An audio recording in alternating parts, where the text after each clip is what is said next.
Now then, the head of the Roman Catholic Church, Pope Francis, is hopeful the Vatican's relations with China can be improved following years of tension.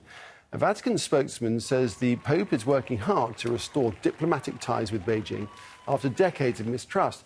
Now, China has been at odds with the Catholic Church since 1951, when the communist country began a crackdown on organised religion. Beijing has also been angered by the Vatican's close relationship with Taiwan, which it views as a rogue state. Well, let's examine this a little more. To talk us through it, CFarrow, who's a columnist for the largest selling Catholic newspaper in the UK, Catholic University. Caroline, welcome to the programme. So why is this happening now? Why is this attempt at rapprochement going on right now?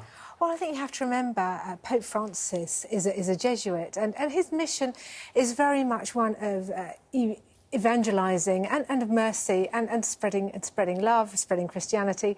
And he has said that he's very, very keen to visit China. And in fact, when his plane when he visited Seoul a couple of years ago, the Chinese government actually, for the first time ever, let the Pope's aircraft use its airspace.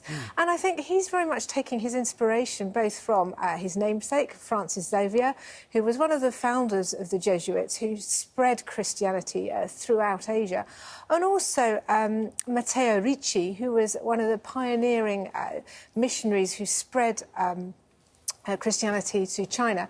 He was a Jesuit, so I think Pope Francis is sort of looking to his forebears and thinking, OK, how can I sort of spread and reinforce Catholicism in China? And of course, you have to remember that there are 8 to 10 million Catholics in China who he wants to look after. But is it true to say a lot of those Catholics, a lot of the Christians in China do face persecution? Oh, absolutely, because although Catholicism is sanctioned by Beijing, actually Catholics are pressurised to join the Chinese Catholic Patriotic Association. And of course, they're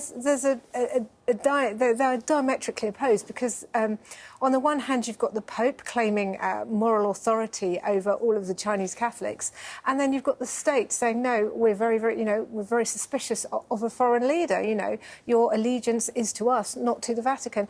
And of course, there's another difficulty in that Catholicism is diametrically opposed to a lot of the things that the Chinese government stand for. So they've got a lamentable record on human rights, let's be honest. They've got lavish use of the death penalty, forced abortion, the one-child policy, contraception, all of these things. Right, and given all of those things, what's the view from the broader Catholic community around the world about this? Well, I think probably it's split. So on the one hand, you've got Catholics saying this will be great. Let's have a rapprochement. Let's have a thawing of the sort of frozen relationship. And then you've got other Catholics, such as Cardinal Joseph Zen, who was the former prelate of Hong Kong, who's saying no, China is not to be trusted. And it's very difficult because for the Catholics who are in China themselves facing persecution, who are underground, who are having to worship in people's houses, they've seen priests in prisons, they've seen priests having hard labour. It was terrible, terrible persecution. People are saying we mustn't succumb to this. So I think the first steps is that what Pope Francis might do, there's talk of him offering a pardon. Now, there were 8 bishops who were ordained by the Chinese government, they weren't approved by the Vatican.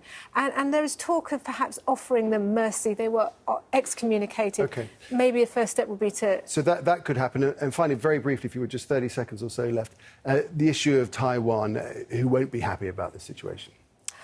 No, I think it's fair to say that Taiwan won't be happy, Taiwan's Catholics won't be happy. But then again, I think we also have to remember that Pope Francis brings with him an awful amount of goodwill.